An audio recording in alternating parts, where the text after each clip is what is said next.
अगर आपका ख्वाब भी है सबसे अच्छी और जदीद इंग्लिश बोलना, तो ये कुछ बुरी आदतों के इंग्लिश में नाम सीख लीजिए।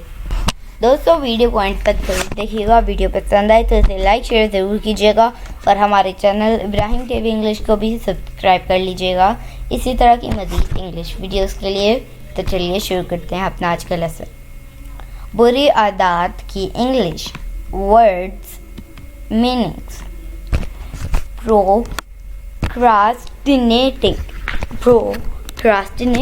प्रोक्रास्टिनेटिंग काम को लटकाना। लिटरिंग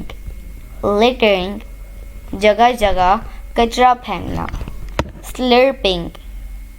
स्लर्पिंग सू सू करके खाना। कर्सिंग गाली गलौज करना। स्लाउचिंग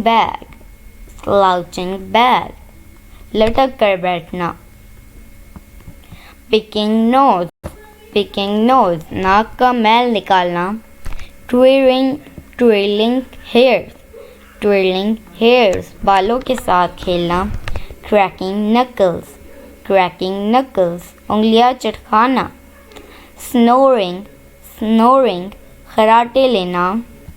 च्यूइंग पेंसिल पेंसिल चबाना। टैपिंग फीट पाँव बजाना। मर्मरिंग बड़बड़ाना। कमेंट में हमें लाजमी बताइएगा कि आपकी कौन सी बैड हैबिट है इसमें से। और वीडियो पसंद आए तो इसे लाइक शेयर ज़रूर कीजिएगा और हमारे चैनल इब्राहिम टीवी इंग्लिश को भी सब्सक्राइब कर लीजिएगा इसी तरह की मज़ीद इंग्लिश वीडियोस के लिए। आपसे मिलेंगे अगली नेक्स्ट वीडियो में, तब तक के लिए अल्लाह हाफिज़।